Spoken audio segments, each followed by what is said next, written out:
Buonasera ragazzi, su un'altra nuova puntata di Calice Nero. Buonasera Adimer. Buonasera maestro. Allora, ieri Stefano Cavanna, Il suono del dolore, 30 anni fino al Doom, libro, video intervista, video recensione e tanta altra roba. Il suono del comando, il segno del comando con appunto Diego, il leader, e via via discorrendo.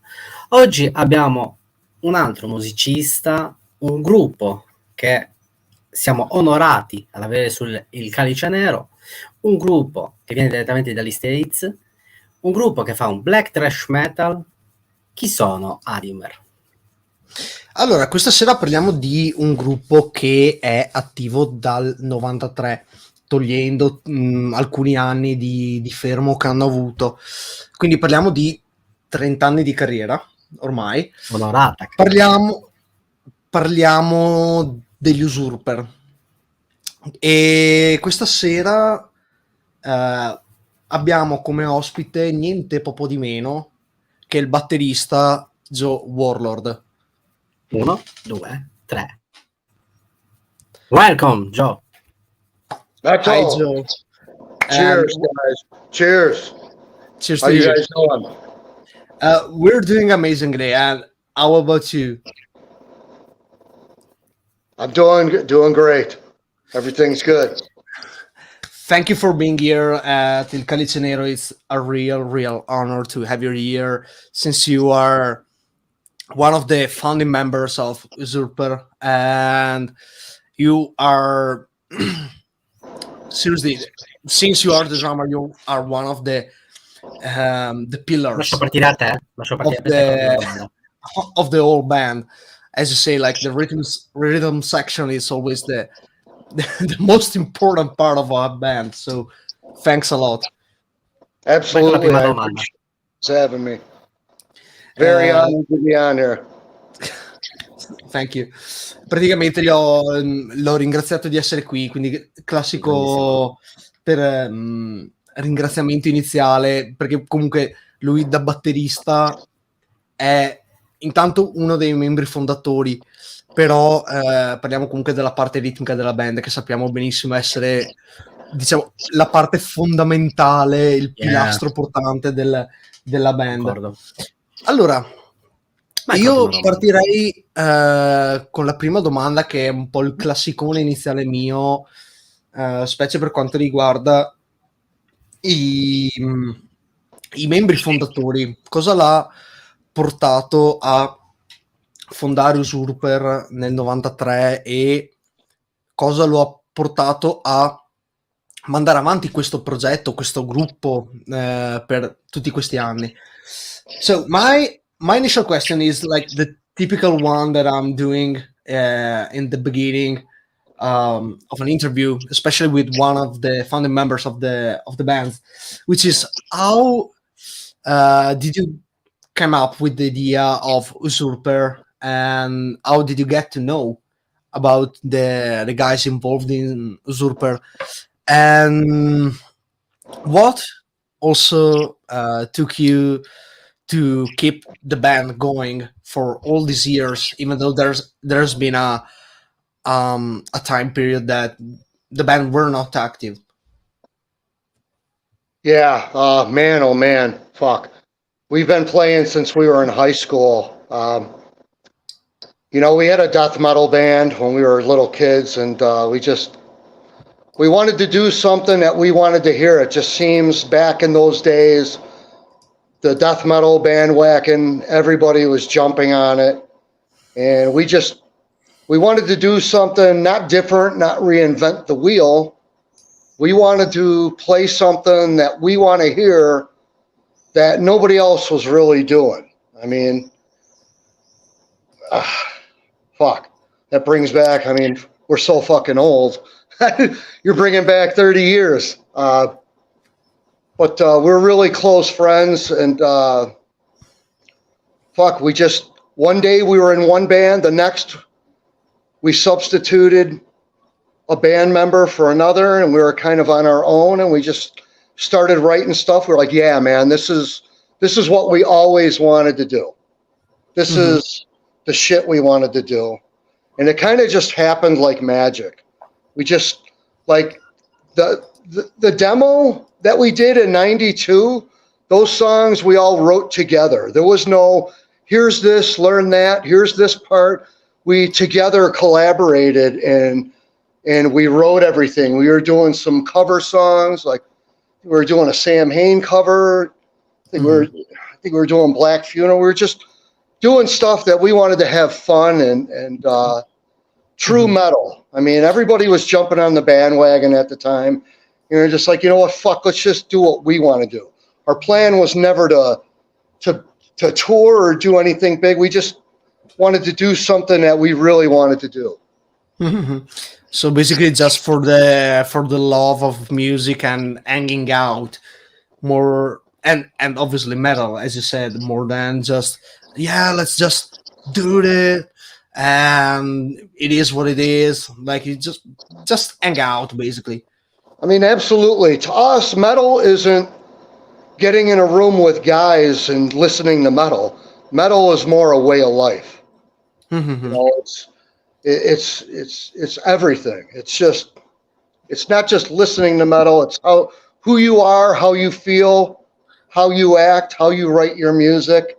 I mean, so many people just want to jump on it and try and fit in. We never tried to fit into anything. We only cared about what we wanted to do. And I guess that's the same spirit that kept you going throughout like 30 years, like including also the time you were not active as a band. I mean, we had our ups and downs. I mean, in the beginning, everything was great. The band got a little too big for me. I had to follow a career choice. Fucking that hurt really bad in 95. I mean, we just put out Threshold of the Usurper. I mean, it was like one of our top. I mean, to me, it was a very great accomplishment, and I was very happy. And everybody wanted to go on tour, and unfortunately, I wasn't able to do it at the time, and we split with friendly ways. And I mean, just the way it happened, I was able to come back to the band a second time, you know, when I was ready to come back, and everything just fit. Yeah, when when everything goes back to normal. Yeah, exactly. You know, I mean, it's kind of weird. So when I came back the first time in 2003, it's like I never left. The old tunes all of a sudden were like magic. Everything just popped and happened. You know, yes.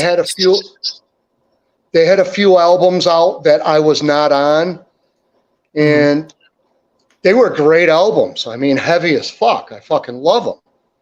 But I just pictured somebody else trying to play drums like me, and it was kind of weird. So I'm trying to cover someone that's covering me.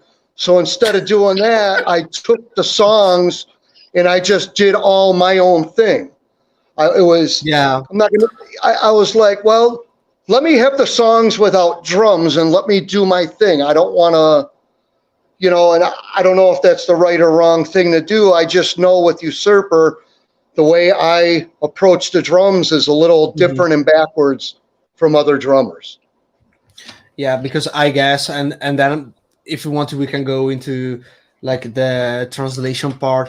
Now, I guess that when you're a drummer jumping back in a band and you see that someone was copying you, maybe the best way to approach the songs, the new old ones, let's say, it sounds weird, but we get the point.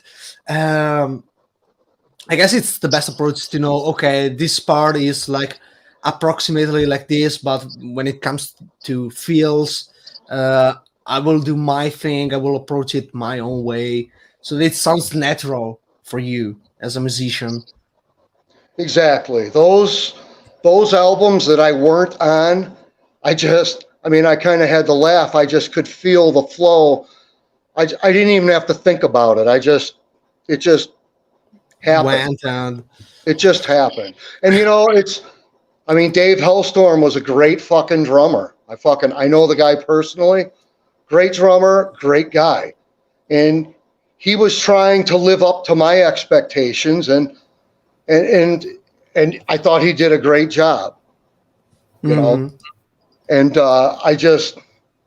so someone trying to copy me on my style, I was like, well, I'm just going to have to do what I would have thought there.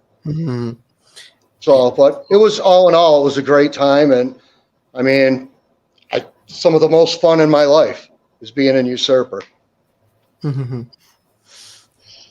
Okay, so now I'm going to translate back to Italian. So I will try to make it like as coherent and as possible with what we've just said through these minutes.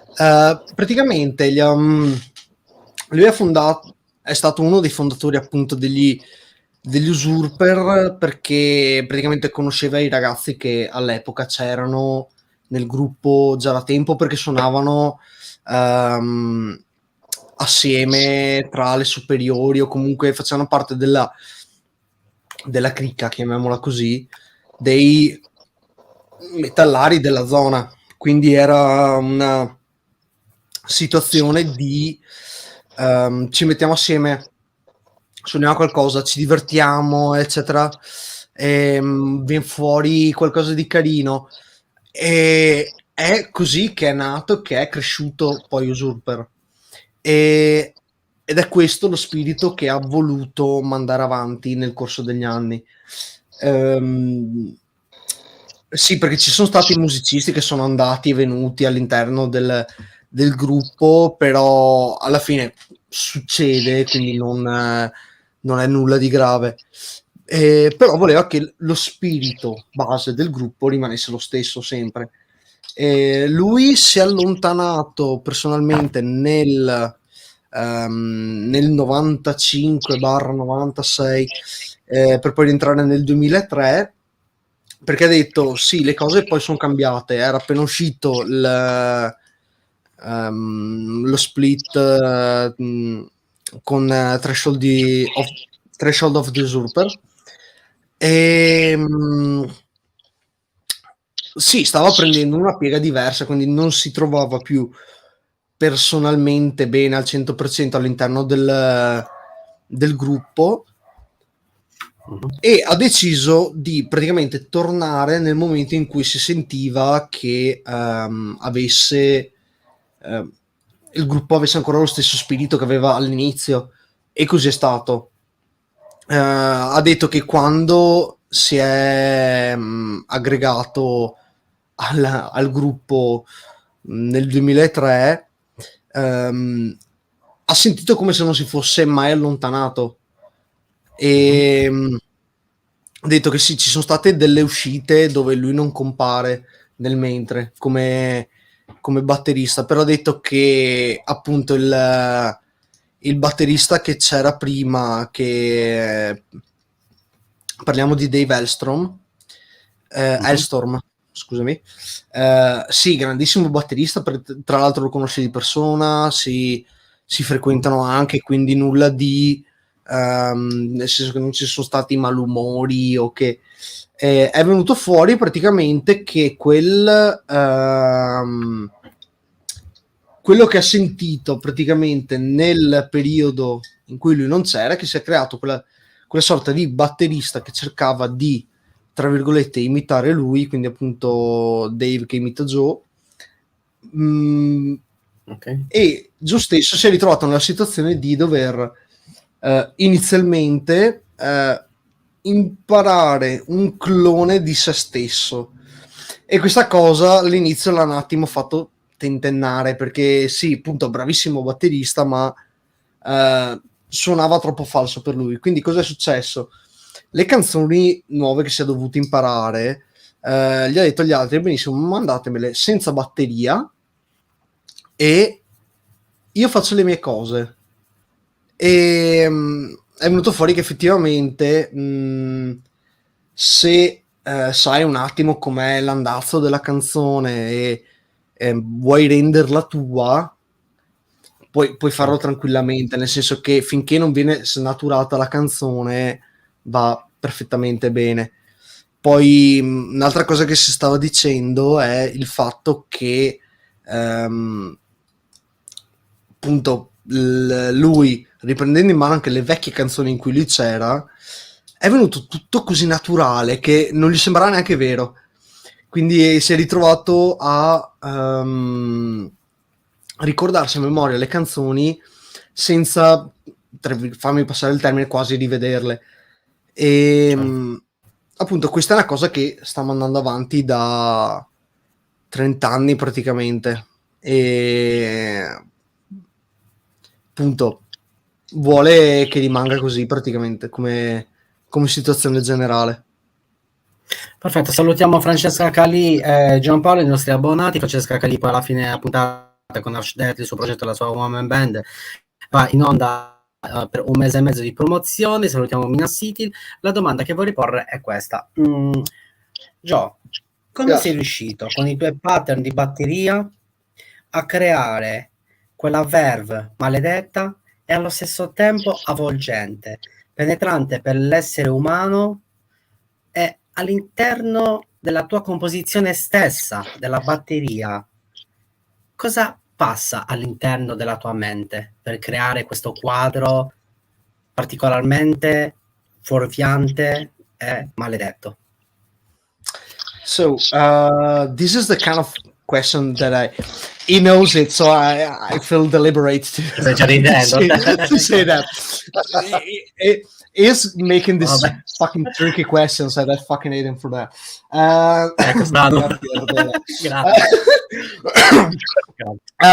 No, he's asking, how are you able, as a drummer, to be able to put your mindset into drumming and create this like damned sounding and soothing in a way, drum patterns, and how can you like be able to put the picture that it's created in your head about what is going on, and how do you feel, like mentally speaking, when you are drumming your own songs?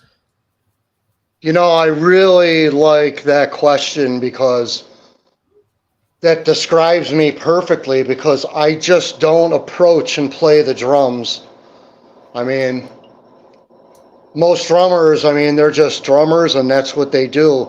When I approach my drum kit, and I'm not saying I'm an artist that draws, but I paint colors with my drums.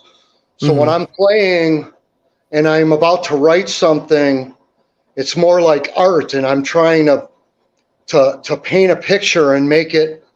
I'm not trying to be abnormal. It just comes out that way, and I just always have liked coming up with cool, odd time signature, weird things. Like, I've been told that many times, like, you know, guys will have a song and, okay, here's the song. And then I present to them what I've come up with it. And they're like, what is that? That's like out of left field. I don't what are you even thinking? That's not even anywhere close to what I was thinking. And to me, even when I do my fills or anything, I'm like painting colors and I see things in my head.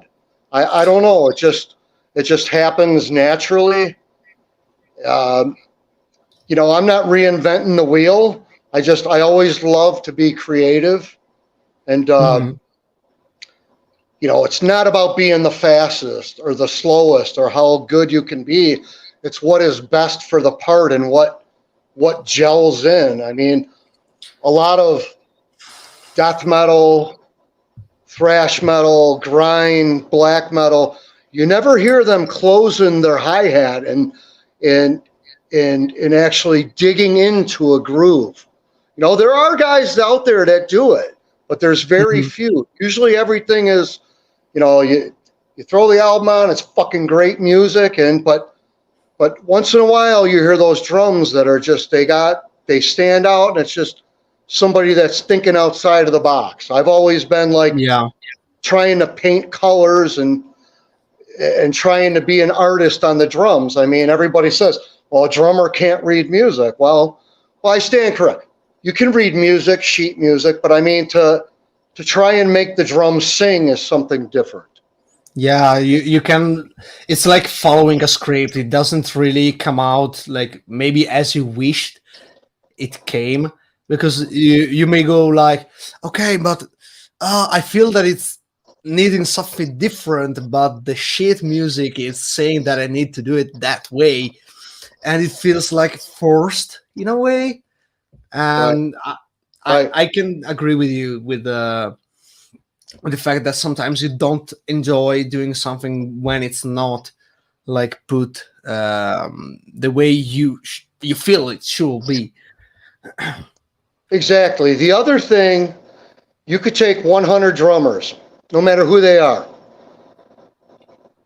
We throw one pattern and have each of those drummers play. You're going to have 100 different patterns. They're not going to sound the same. Each guy has his own feeling, his own way, his own concept of how it's just the way it is. I mean, you might have 10 out of the 100 that are kind of like robots that, well, yeah, maybe they're the same, but you'll always get those weird 3 out of 100 that it's like, whoa, you see what's going, you see this what is they're standing doing out. there? Yeah, exactly. Mm-hmm. So you basically feel that's how I try to approach it. So basically you feel like you're having, it's funny to say that in a way, but that you have brushes instead of sticks. Oh, I not only, I rehearse with brushes, with wooden rods, timpani pallets. I mean, there was a lot of timpani drums in old Usurper, even the beginning of our new album, Lords of the I even did some of that in there. I mean, that's some of my favorite stuff. I mean, old school marching drumming and just some of that, those elements are just made for metal. Yeah. I mean, if they sound good, they sound good. Personally talking, who the fuck cares? Like I was watching today an interview to Imperial Triumphant, and there was they were using in, I guess, one of the latest albums. I don't remember if Alphaville, like the latest one or the one prior, they were using Japanese drums, like the wine barrels, like with the skin on. Right. And it's fucking unbelievable. And you don't think about it, honestly, but when you hear that, you're like, okay, this sounds good. So it's great to like experiment with whatever goes through your head. Absolutely. There's so many different sounds. I mean, like I'm in our practice room right now, and I could hit my stick on the wooden drum riser, and you could get some great sounds out of it. I mean, if you go into the studio with an open mind, I mean, there's just so much you can do. I mean, congas, bongos. I mean, there's so much percussion. I mean, you don't want to overdo it. I mean, if it works for the song, it works. Either you feel it, you can't force anything. And that's one thing that's always been cool about Usurper is nothing has ever been forced. Like, well, is this song going to work? No. Nobody has ever asked that. So it usually comes and we create and it happens. It's nothing is ever forced. Ok, adesso facciamo una bella traduzione. Sì, praticamente ha detto che ironia della sorte, lui si sente come batterista proprio come un artista vero, nel senso che lui non vuole approcciare la batteria come uno strumento fine a se stesso, ma vuole cogliere le piccole sfumature, quindi qualsiasi piccolo accento, i piccoli dettagli che ci sono all'interno delle canzoni sono tutti stati, diciamo così, studiati per rendere intanto l'ascoltatore più attivo, ma anche lui stesso, per creare qualcosa di diverso che, nonostante appunto il genere sia quello che è, che possa accattivare l'ascoltatore, perché dice ok, ci sono tantissimi bravi batteristi in giro, però lui ha parlato ad esempio del Charleston, che ad esempio difficilmente su un gruppo che fa black, death, grindcore che suona il Charleston chiuso, sono veramente pochi, e quest'idea di dover di potere, più che altro creare qualcosa di diverso anche solo con un Charleston chiuso va benissimo, alla fine è arte, lui vuole dipingere qualcosa di astratto che difficilmente si riesce a trovare. Quindi praticamente la sua mente entra nella modalità di ok, creiamo qualcosa di nuovo e che segua il sentimento della canzone, quindi non tanto quello che è quello che magari hanno scritto gli altri, perché sì, magari gli altri si presentano con la canzone e eventualmente lui ha tipo gli spartiti, quelle robe là, e lui sì, li può leggere, quindi non è assolutamente una questione di non saper leggere gli spartiti, non essere in grado, ma dice ok, questa è la canzone, questo è quello che è venuto in mente a me, e nel momento in cui lui presenta quello che lui ha fatto, che siano cambi di tempo strani, che siano accenti particolari, che sia quello che è, gli altri spesso e volentieri rimangono sconvolti da quello che lui propone, perché dicono cazzo, io non ci avevo pensato a questa cosa qua, com'è che sei venuto fuori con quest'idea? E una roba che ha particolarmente stupito me, diciamolo onestamente, e è stato il fatto che nella loro sala prove c'è di tutto e di più che magari uno può utilizzare come sorta di strumento musicale, quindi non c'è di per sé un limite a quello che lui vuole fare, nel senso che se nella sua testa gli viene in mente potrei provare questo, se ci sta benissimo, non va a forzare una cosa, a strafare, ok, lui cerca di raggiungere quel punto in cui viene fatto qualcosa di nuovo da un lato, ma che sia giusto all'interno del contesto, che non sia di troppo. Okay. E sì, ha detto che ad esempio ogni tanto prova con le bacchette con le punte di feltro, quelle per i timpani, alcune volte con le spazzole, quindi ha detto addirittura che può venirgli in mente di prendere una bacchetta e iniziare a colpire il ripiano, il rialzo dove c'è la batteria, magari viene fuori qualcosa di carino. Può essere qualsiasi cosa, in studio può essere qualsiasi roba, appunto nel momento in cui serve alla canzone, quindi lui cerca di fare quelle cose là, variazioni, diciamo. esatto. Variazioni artistiche. Allora, entrando nel mood completo Usurper, soprattutto di Joe, come riesci secondo te, Joe, a interpretare la tua batteria, il black e il thrash, in due modalità diverse? Nel senso, prendiamo un film e un caseggiato completamente disperso, non si sa dove la città, il luogo, nazione o quant'altro. Questo film dovrebbe essere totalmente underground, quindi con pochi soldi, ok? Tipo la Black Mirror Project, ti ricordi, Francesco? Blair Witch Project, ok. Ok, perfetto. Quindi tutto autoprodotto. E allo stesso tempo, come riesci, Joe, a entrare all'interno di questo caseggiato disperso e far sì che il trash imbratti completamente tutte le pareti.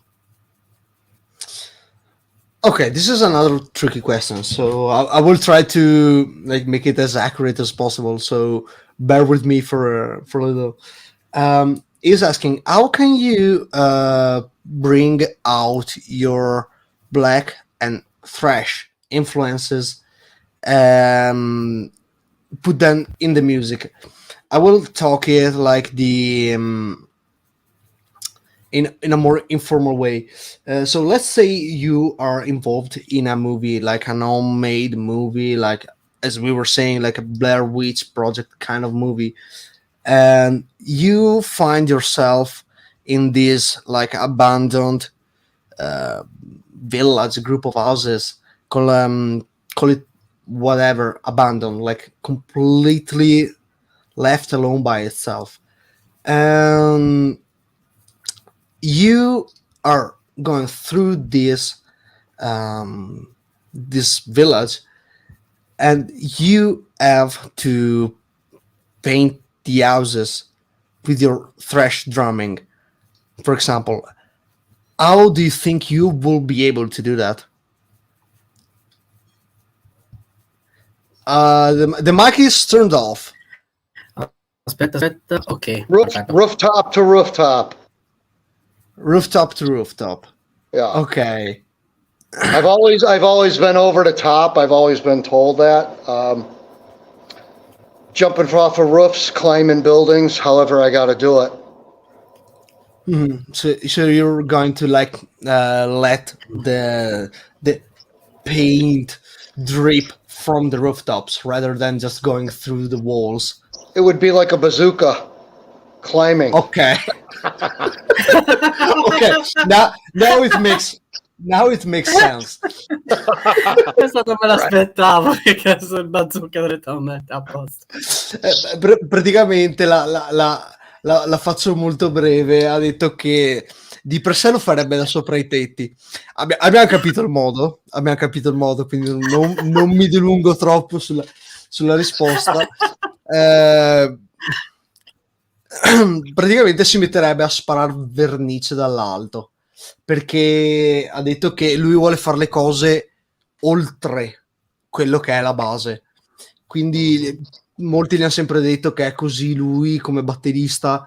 Quindi, prendiamo e buttiamo queste vernici in base al... Interessante. Ciao Phantomax, ciao Alberto. Ma queste vernici, Gio, che colori devono avere? Però non scegliere bianco e nero, rosso, i soliti colori.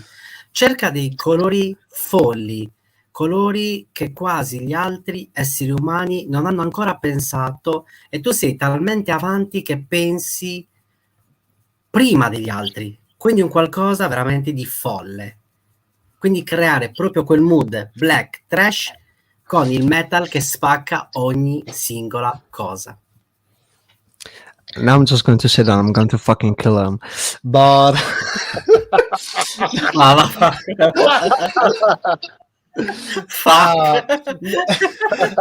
No, he asked like if you were on these rooftops, like, and you are needing to shoot that paint, what color would it be? Like, what do you think that is going to represent the music that you're making? And we're not talking about the typical colors like red, black, and whatever, like the typical thrash metal colors. It has to be something crazy, something that it is feeling like it's surreal in a way, but still, as you said, it has to be over the top, that you're looking forward more than other drummers are doing in the meantime. I mean, not to sound plain, but some of the best artwork that I like is shades of black, white, and gray. I mean, you know, sometimes colors are too much. Everybody wants to see fruity colors. To me, when I envision stuff, I mean, yeah, I try to paint. When I say I try to paint colors in drumming, it's not purple and yellow and green and fruity colors. It's more of a story, more of a feeling rather than a vibrant color. More than, I see blood red. Oh, yeah. So you basically want to let the listener basically give the colors that the whatever it is has to represent. For example, you may see, as say, like red, blood red, but maybe someone else is seeing yellow there. So exactly. Ok. Exactly. Allora, praticamente ha detto che per quanto possa sembrare una... Ormai stai entrando nel mood della follia anche a te, vai, prego. No, io lasciamo stare. Allora, ha detto che di per sé, per quanto magari possa sembrare blasonato, stupido, basilare come discorso, lui preferisce che sia bianco e nero, ma per un discorso di io posso vedere delle cose con dei determinati colori, ma voglio che sia l'ascoltatore che sia in grado di farsi i suoi colori, nel senso magari appunto lui vede rosso, qualcun altro vede giallo e lui rappresenta una sensazione, e quindi per quanto magari lui possa suonare delle cose che possono far passare dei colori vibranti, però è quello che sente lui, non quello che magari è tutto l'insieme, o quello che magari tu senti, Alan, o che io sento, quindi tutto cambia in base al contesto. Risposta veramente molto interessante. A te la prossima domanda, Atimer. So, this time I'm going to make it simple. Now I'm going to ask you like... Rimarcando la domanda folle, domanda semplice, domanda tranquilla. I'm a simple guy. I just love boobs. Right? Doesn't everybody? Due folli messi insieme. No, my question is pretty simple, and it's regarding your drummer, your drum kit, and your cymbals. What is your go-to kit? Because you have like this extravagant kind of drum kit. Seems pretty big, at least from the from when you left for a second. We could see that it was pretty huge. And what's your go-to kit, like the pieces and the cymbals? Tell you, when I play live, the sound guy hates me. I'm always the sound guy can't stand me, man. I'm fucking telling you. So ever since I was a little kid, man, I'm telling you, either was the Rototoms or the Octobans, I've always had the massive kit, you know. I mean, it's funny. Usurper we did a fest in Oakland, God, I want to say about fucking 6 years ago. And we walked in and the drum kit was a 3-piece. I was like, oh, shit. No fucking way. You know, they had a double bass one time and a snare and a floor tom. So when we went up to play, I'm like, man, you guys got a couple extra times. And they did. So luckily. They did. I mean, I brought my Octobans. I still had my 4 Octobans. And then I had 2 up and 2 down. And man, I tell you, even the guys in the band were like, fuck. They're like, you really fucking made it work. We actually have it videoed. I'll send it to you guys. Like, I mean, some of the songs I have these long fills, but I just went back. You're keeping that. I you know, if we would have been back like 10 years I would have been like, I'm going back home. Fuck you guys. You know, but I'm just imagining you like through those huge fields with the face of one that it's fucking done, and it's going to be like, why am I even doing this? You know, and it's like I'm doing it because I love it. Yeah, and I can make it work. You know, I want to say the average death metal, grind, black metal. I mean, they only need a 4-piece drum kit. I like expressing myself. Of course, I can play on a small kit. That's how I learned how to play. But I mean, I just always loved expressing myself and always the energy and moving around. I mean, it's not just coloring, it's energy and the whole flow of everything moving. You know, I mean, it's not like, or, you know, it's just, I've always been a more feeling, you got to feel it from your heart. That's how it won't be you. Yes. If it wasn't for what you have. Yeah. I've never tried playing like a typewriter and there's a lot of talent in that, but I've always been just a real drummer. Yeah, just bang the shit out of the kit and and you know, and I mean, I think that's why we're still together. I mean, Rick writes such good songs, and I help the songs by creating them. And then, I mean, Dan Tyrantor, he's the singer now. He's not the original singer, but he's just the best thing Usurper ever had. I mean, nothing against the General. I mean, the General was fucking the General. I've known him. I started playing with him when I was 16 years old, and I fucking love him to death. But Danny is just so, he takes the concepts and he helps bring the music that much. How I paint colors on the drums, he does that with the lyrics. And everybody in the band right now just feels the heart and soul of the band now. We're not going through the motions like, yeah, we're Usurper, here we are, give us a show. No, man, this is what we live for this. And this means a lot to us. So please, and it's not just like going for a show and that's it. You're trying to like have a show that gives the 100% for you as a band and then as a musician. We give 100% every show we play. Yeah. You know, I mean, we don't mess around. I mean, people want to come see Usurper. They don't want to come see some old guys.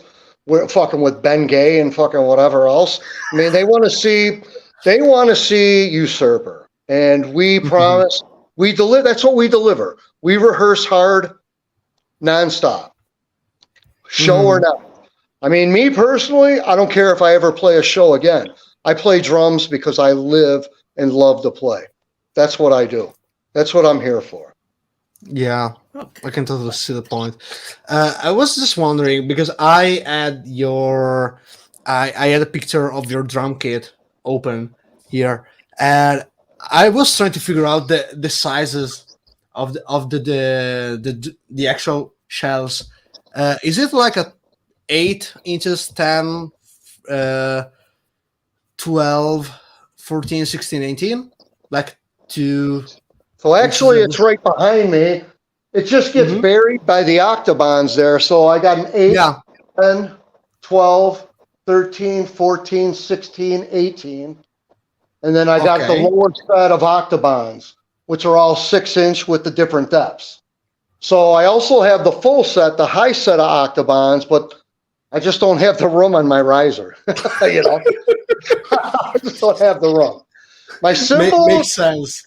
Yeah, I mean, I'm going to say, I mean, I'm a bit of a cymbal whore, and I'm kind of picky what I do. So, I mean, I have pasty signature hi-hats. They just, they sound and sizzle, the open, the close, they sound amazing. My crashes are all Sabian HHX Evolutions. My splashes are also the same Sabians. I have 2 pairs of the max stacks, the highs and lows. Now my China, which really just gives it's actually the old Pete Sandoval Terrorizer. When he hits that China, it's like, you know, and it's just got that nice, almost the old Neil Peart, like you hear it, and it's just like, sounds like an exotic symbol. That's a Zildjian, you know, that's a Zildjian Chinese Oriental trash.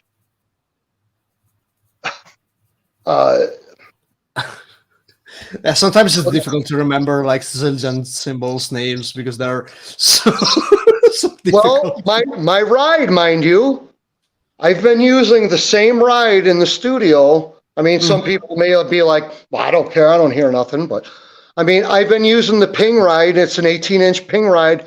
I've had that cymbal, my God, fucking 30 years. I mean, I have other rides, but when I go in the studio, that's my go-to. You know, and it's still there, like I love the bell. I love the way it sounds. It's just, I mean, to me, that's it. You know, and I use 3 different types of cymbals. If somebody offered me an endorsement, I like playing all the cymbals. I make enough money. I'd rather play on what I want to play rather than one stuck on thing. You know, that's just my feeling. Some people might be like, that guy's fucking nuts, but that's me. Okay. No, I mean, I can see the point. I see, and then we're going to the translations. And I can see that maybe you want to maybe be endorsed for something that you really enjoy playing beforehand, rather than get like in contact with someone and it's like, oh yeah, I can give you free cymbals, and you'll be like, I love them, but in the end you're just using way other things. Exactly. I mean, I was actually offered an endorsement for sticks, but I mean, I already have my sticks I'm comfortable with, so I would rather pay for something I use than get something for free.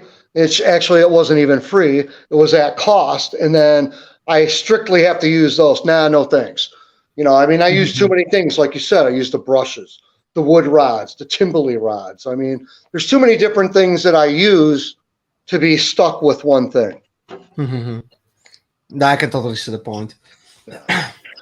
Okay, now I'm going through the translation. So let's hope I don't forget something at all.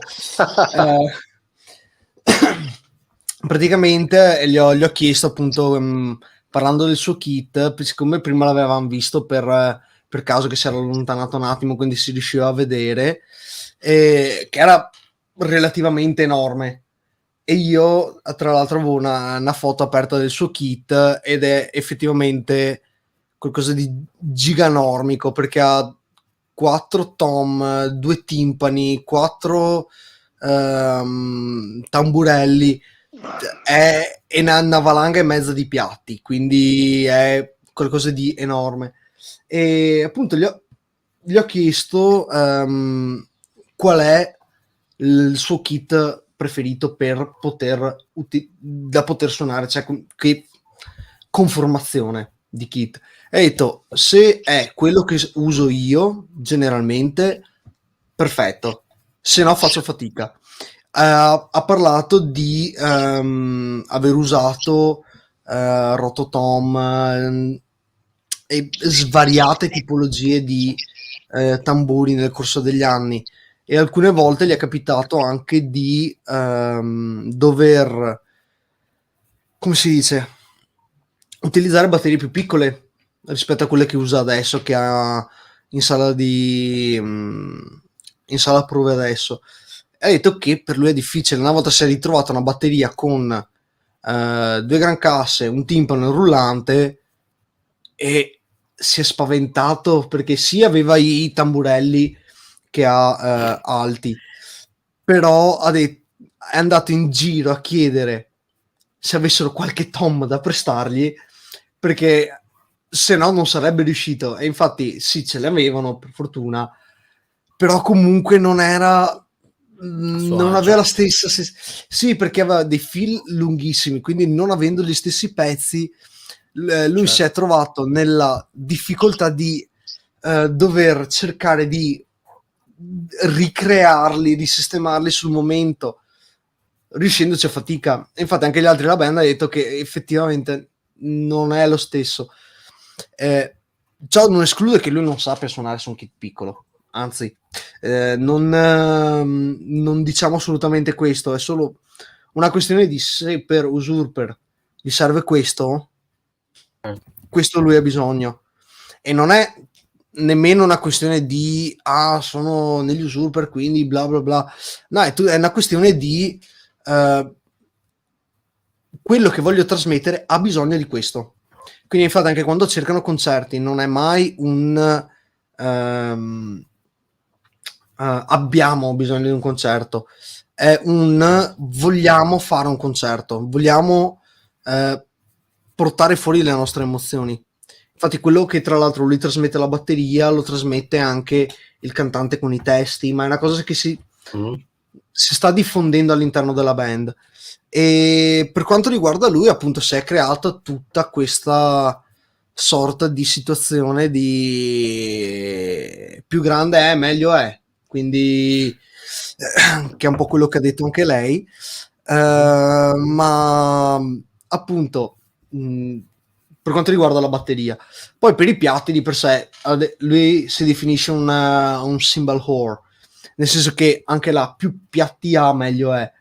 Lui in questo momento ha tutti i piatti della HHX della Sabian e si trova divinamente. Poi ha il suo Charleston che è signature della Paist, che ha detto che ha il perfetto livello tra aperto e chiuso, nel senso che è perfetto per qualsiasi cosa tu debba fare.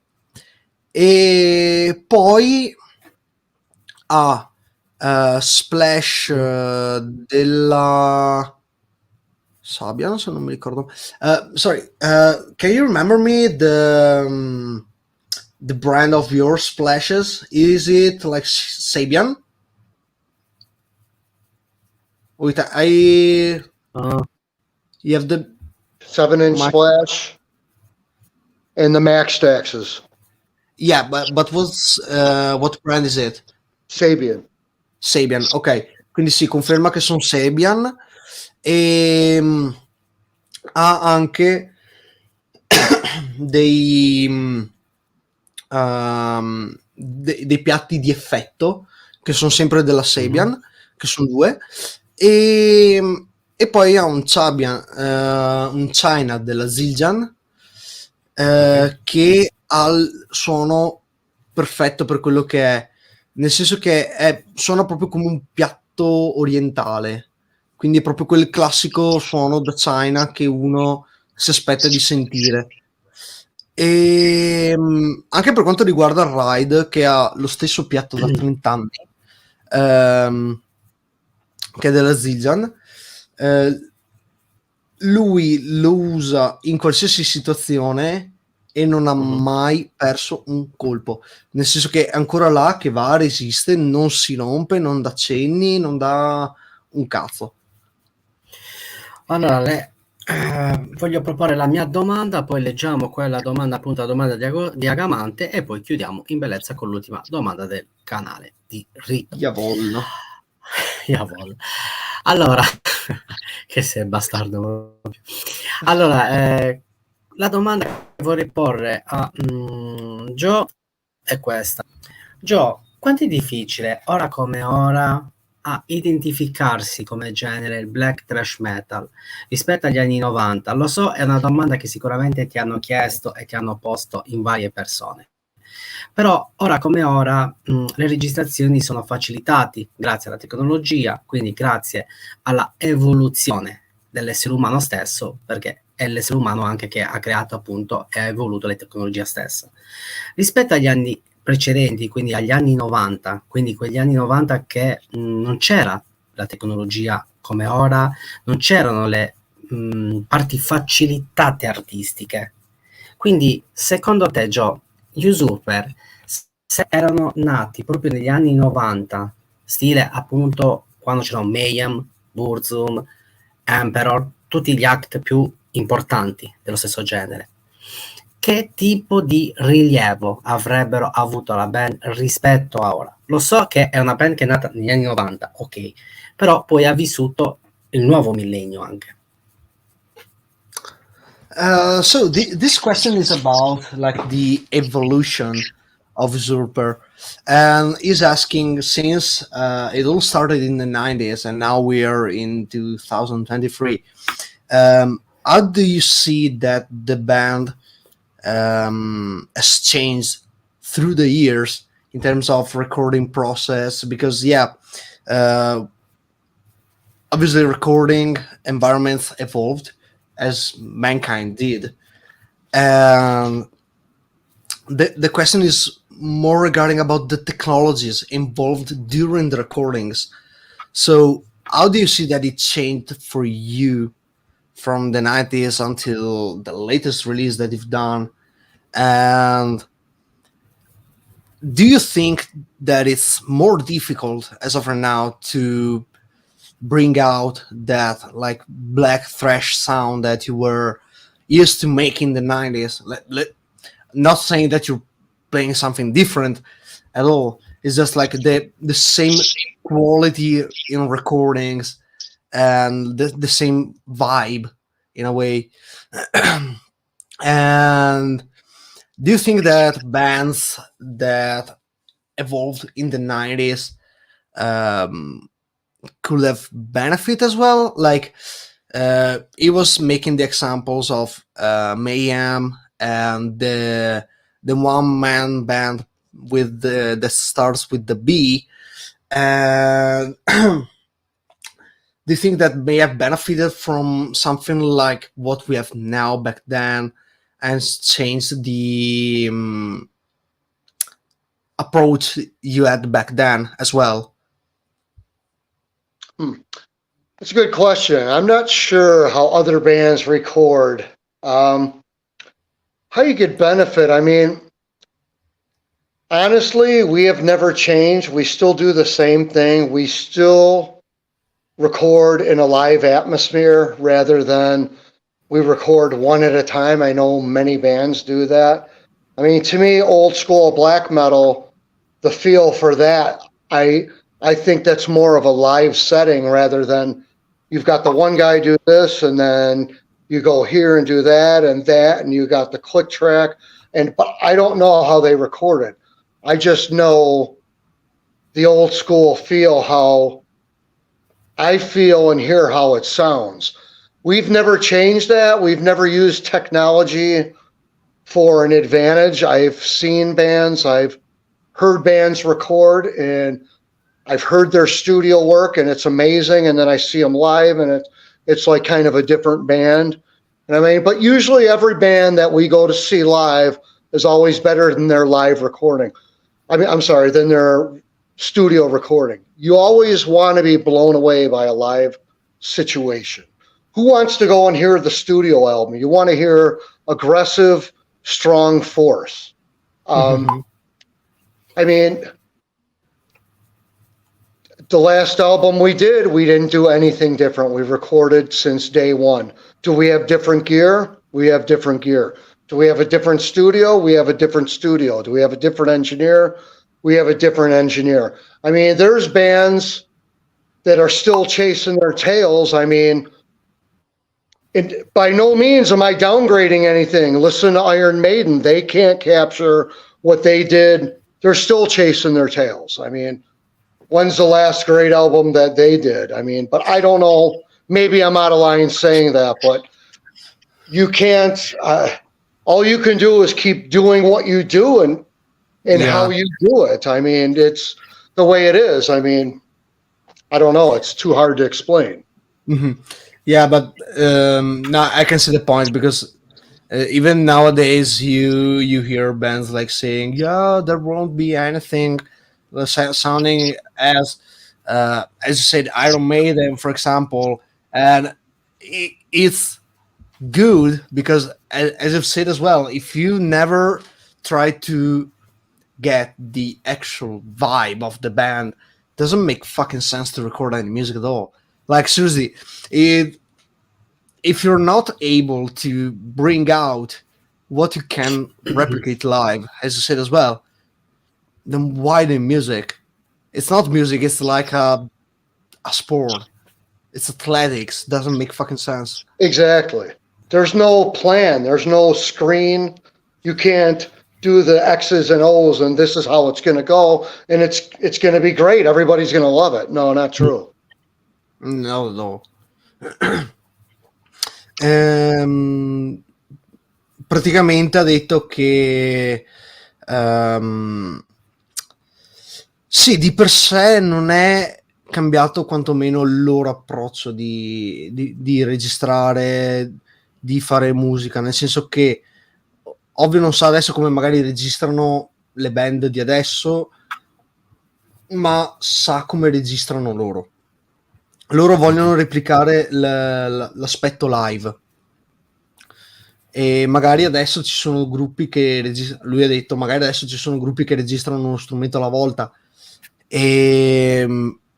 ma loro vogliono appunto dare questa sorta di potenza del live. La questione sul perché è molto semplice. Se tu vai a vedere un gruppo dal vivo, vuoi rimanere esterrefatto da quello che fanno dal vivo, non vuoi sentire tipo la brutta copia di quello che hanno in studio o una band che è troppo perfetta, nel senso che non ha senso di esistere. Infatti lo stavo dicendo, se devi fare queste cose qua dove continui a ripetere te stesso e non cerchi di tra virgolette migliorare o comunque cercare di avere un approccio che possa rendere bene, e non ha neanche senso fare musica, perché dopo si crea quella situazione di stallo quasi, cioè che non diventa uno sport, non diventa neanche una passione. E lui vuole togliere questa cosa, perché sì, ci sono sicuramente magari dei benefici da utilizzare tecnologia, cosa che loro al momento non usano. Sì, magari hanno un ingegnere diverso, hanno strumentazione diversa, ma non cambia il principio. Se il principio rimane lo stesso, non cambia il risultato finale. Nel senso, cambia magari ovviamente il suono generale, ma la sensazione che passa è la stessa. La domanda di Agamante è la seguente: come si arriva a suonare un kit così enorme, quanta pratica ci vuole e quanti anni? Domanda interessante. Agamante, which is one of our most beloved followers, she's asking, how do you get to play a drum kit that's this huge? How long did it take you? How many years took you to get to be able to play that? How much practice did you need to get to this point? I guess the mic is turned off. How's that? Now it's fine. Okay. I will answer that question. I want to say something straight out, is I meant nothing against Iron Maiden. The reason I play drums is because of an old Maiden. I just wanted to say that. I was just using that as an example. I mean, there's many bands like that. But I like her question, and it's pretty funny because my first drum kit I had was a small little 5-piece drum kit, and the first chance I could, I bought Rototoms, which are those 3 little guys, and I added them in. I mean, I've always played like that. Everybody said I was insane, like an animal. So I've always just was a nutbag. Like, I used to play with my neighbor who was a guitar player, and he'd be like, okay, let's do this. And then I would just and just do insane stuff. So from the beginning, you got Keith Moon. There's Keith Moon, Neil Peart. I mean, just the guys that had the big drum kits. When I was 8 years old, I just was mesmerized. I mean, that's fascinating. I knew that's what I wanted to do. You know, I wanted to play drums, and I want to even say Kiss. When I was 8 years old, I remember seeing Kiss and Peter Criss, and he had that big drum kit. And, you know, he was a simple player, but he would just do that big roundhouse drum fill. And I was just like, I want to do that. And it just looked like so much fun and entertainment. That's what I wanted to do. So as far as practice goes, I mean, I always suggest, and even myself, I went to a private instructor for a couple years and learned how to play drums. He always yelled at me because I never followed instructions. I always did my own thing, you know. He wanted me to do the samba and like dance stuff, and I'd be like, he'd be like, "Oh, come on, kid."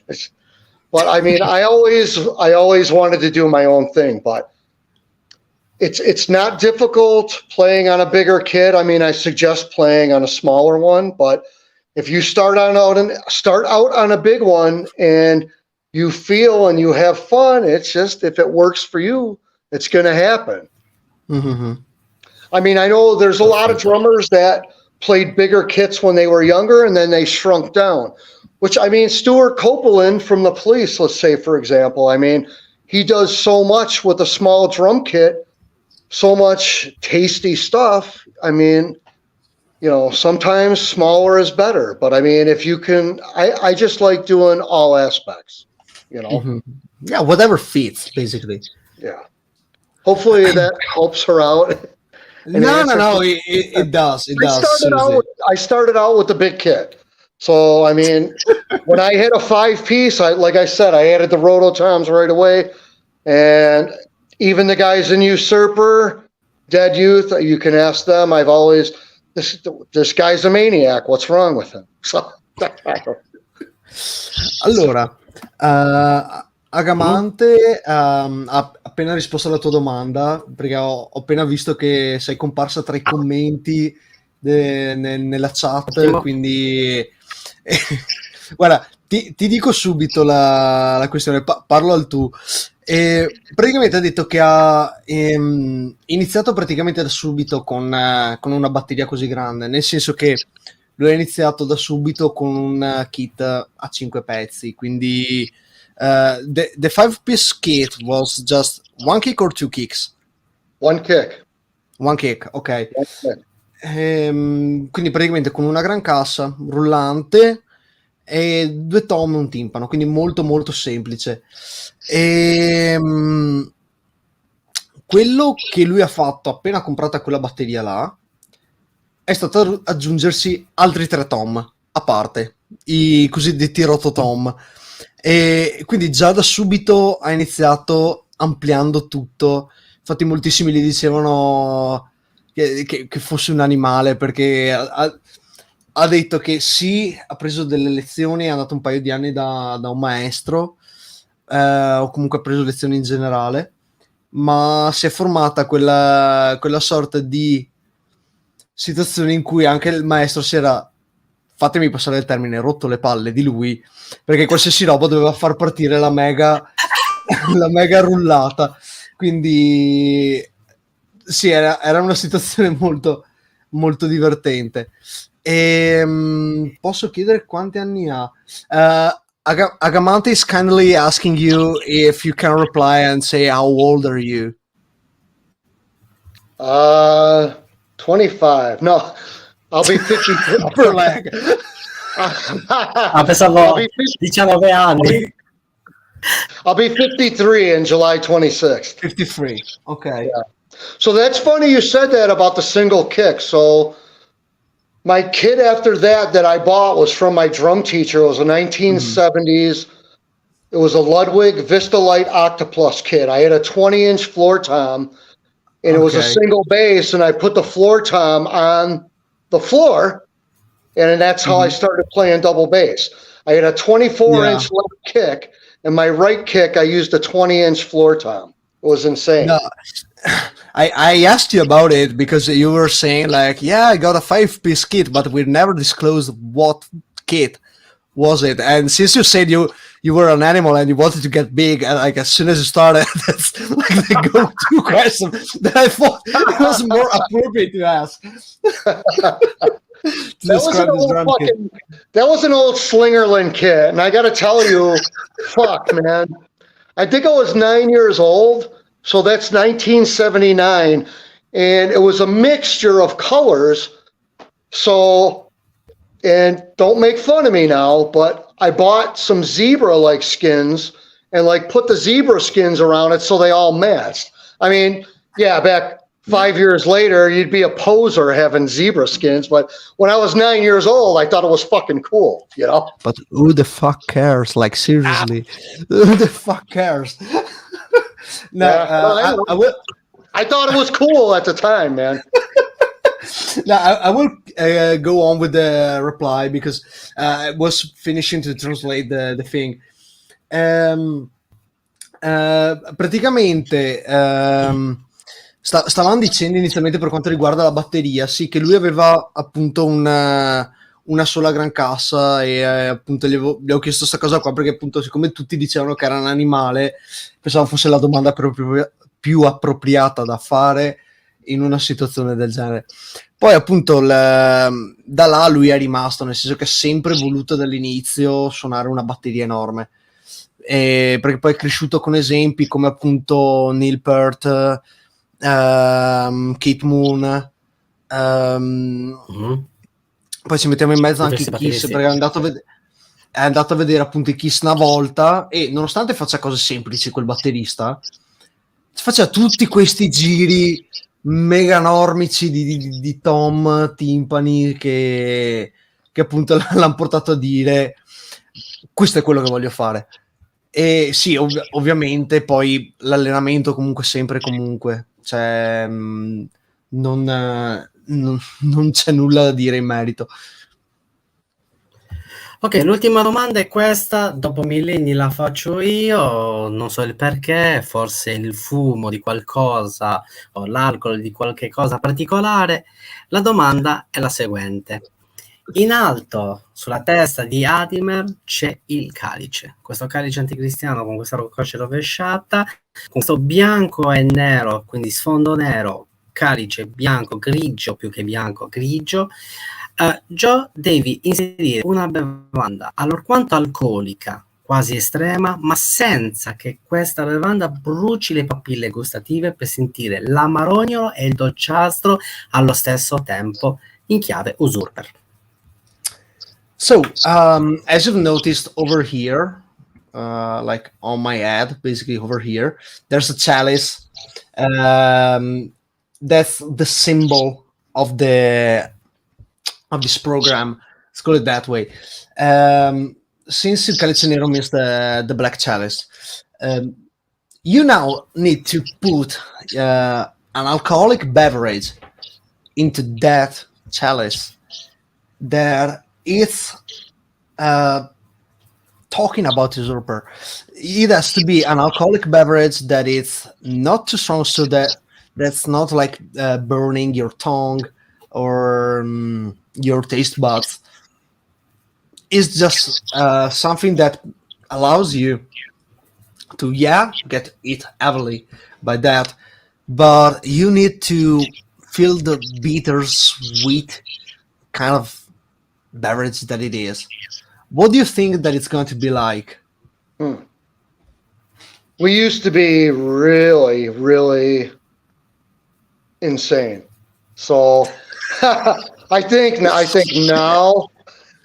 that we're all older, God, fuck, man.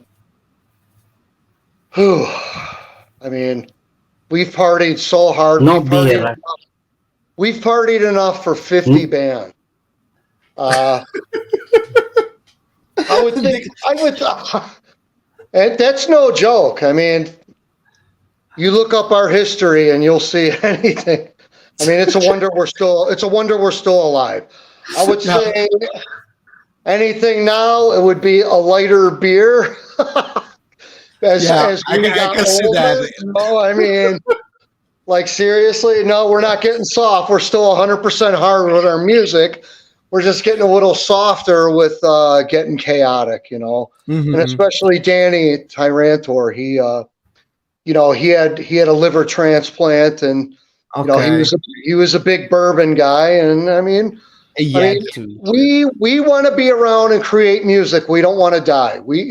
There's too many good musicians that died at a young age from having a good time. I'm just glad we're still alive, and we would like to enjoy our music and enjoy giving it to you guys. And honestly, I mean, light beer suits me fine. No, I can see the point. I mean, I've noticed it, and sorry if I was laughing. I wasn't meaning to disrespect you anyhow. No, like, not at all. It was funny because whenever we were asking you, you were like, "Oh, we were wild back then." You don't even want to know what we were back then. we did enough shit to kill 50 elephants. Trust me on that one. Yeah. Okay. It's a miracle we're still alive.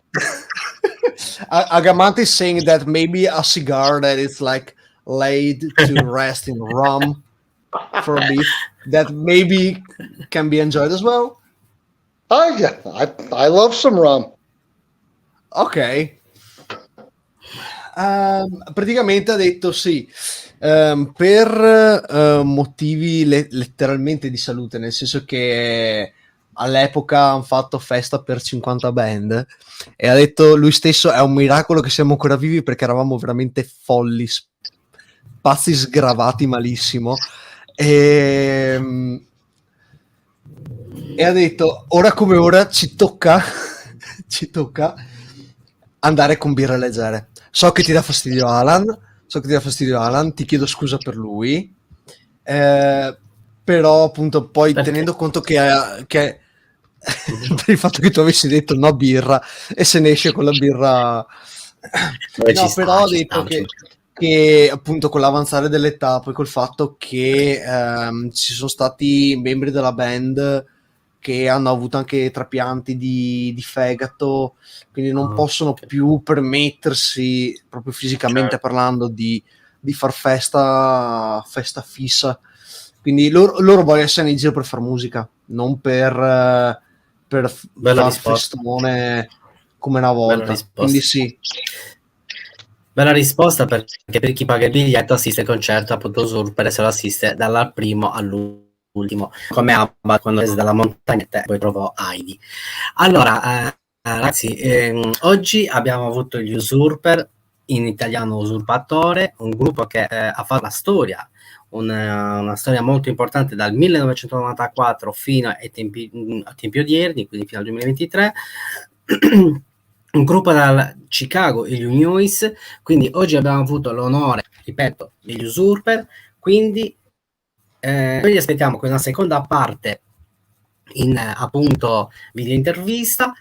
Auguriamo il meglio, un grandissimo in bocca al lupo a Joe per ogni cosa, sia nella vita privata e sia nella band. Quindi per noi è stato veramente un onore immenso e tutto il Calice Nero, tutta l'equipe del Calice Nero ringrazia Joe per la sua estrema disponibilità, sia nel rispondere su appunto Messenger, ma anche appunto esserci stato qua e ci siamo divertiti un casino.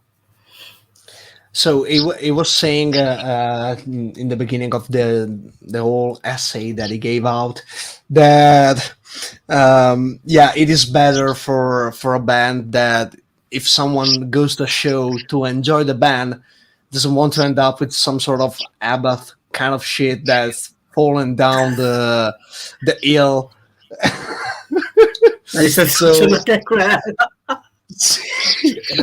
So it's just the point. You know, I mean, we did a Minneapolis Metal Fest. We played with Suffocation, Morbid Angel. That was my first show back. So we arrived in Minneapolis at like 1 p.m. Hurry up and wait around. What did I do? Man, I got so fucked up. By the time we went on to play on, I could barely play. So after that, I vowed to never, ever do anything before a show. And I never have. Honestly. No, seriously. When you play a show, you want to... people are there to see the band. They want to hear the band. When I go to see a show, I want to hear the band at their best. You know? Mm-hmm. We played Inferno Fest.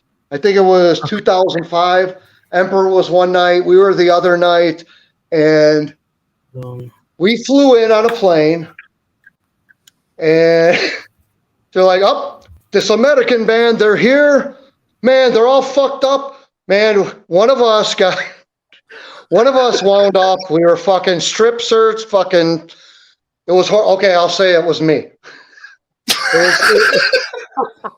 They knew They knew Usurper had arrived. So we used to party very, very hard. So like leaving here and there. I'm cutting it off. That's they knew we were there. Oh yeah. No, and they let the whole fest know Usurper arrived in Norway. And cheers to that. No. No, Alan also said that seriously he thanks you for sticking with us even later than what was originally planned. So thanks a lot. And seriously, we are so glad to have you involved in this. And also, we are honestly wishing you the best, both with Usurper and the other projects you are involved with, and your personal life as well. So seriously, thanks a lot for being here. Even people in the chat is saying that you are great, that you are funny as hell, and we absolutely fucking agree with that. So seriously, thanks a lot for everything. Thank you, brothers. Fucking metal till death. Bye, Joe. As always. You got it. Thanks, brothers. Thanks a lot. Ciao. Perfetto, ragazzi. Le ultime ringhe finali di traduzione prima di mettere la track di Arshdet in chiusura, prego. Ma semplicemente abbiamo parlato del fatto, sì, ho voluto bellamente tirare fuori la tua frase relativa ad Abbat perché sono bastardo sostanzialmente e praticamente infatti ho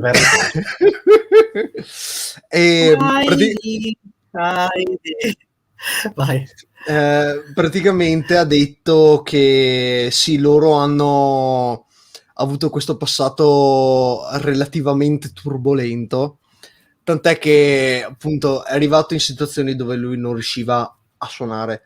Parliamo del Minneapolis Death Fest. Era il primo rientrato da batterista e suonava con Suffocation, Morbid Angel e altri. Sono arrivati all'1 del pomeriggio, c'era tempo, cosa hanno fatto? Hanno iniziato a bere. Quindi è arrivato che dovevano suonare, che a malapena riusciva. Quindi da là in poi lui si è messo nella situazione di dire ok, io non berrò più prima di iniziare un concerto. E addirittura si sono create situazioni come all'Inferno Fest,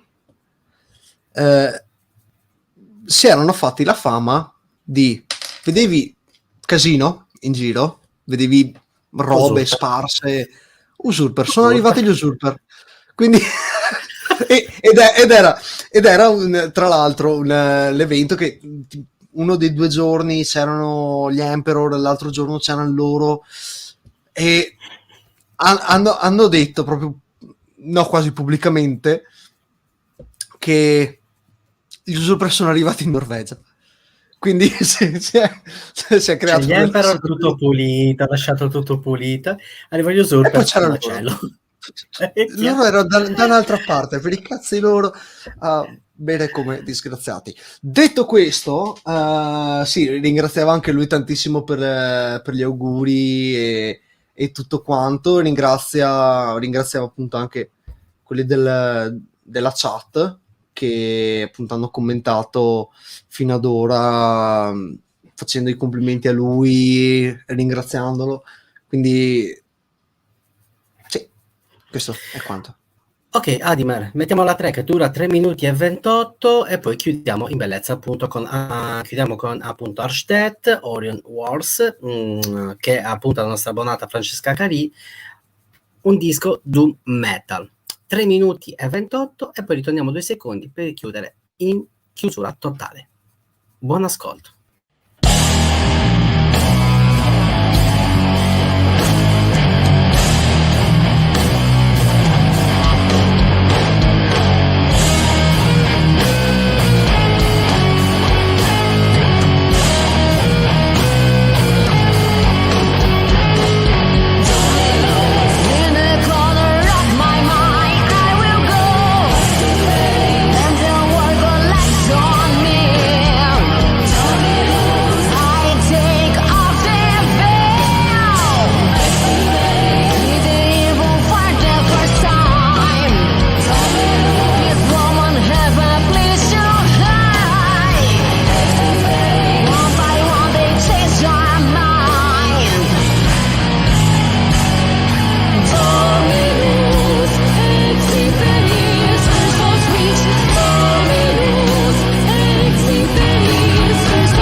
Eccoci qua ragazzi, allora ritorni in onda appunto con l'arte oscura, vi aspetto alle 17:18 con un gruppo italiano molto interessante, gli Expes, Sepulcrum Christi, genere Black Death Metal, come avete in sovraimpressione, From Italy 2023, date di uscita dalle 17:18.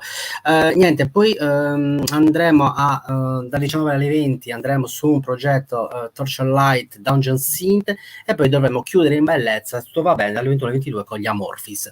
Allora, ringrazio ancora tantissimo Adimer per la sua presenza, per la sua costanza, Grazie mille a per te. la sua voglia di lasciarmi senza parole, di mandarmi a fanculo dopo le dirette. Quelle Ma anche durante.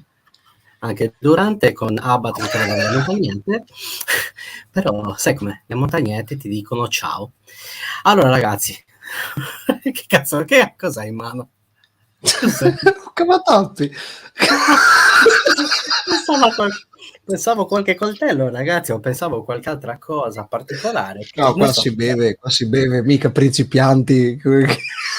Qui trapianto di fegato, ragazzi. Che cazzo, gli Usurper sono arrivati i Calice Nero. Succede, purtroppo, non puoi farci niente. Il bere allunga la vita. Però non mettetevi via la macchina, perché se no sono cazzi. E poi vi tiro la patente. Allora, ragazzi, niente, il grande spettacolo non si fermerà mai, il sacro codice Donne 000, la morte vi renderà liberi. Au revoir.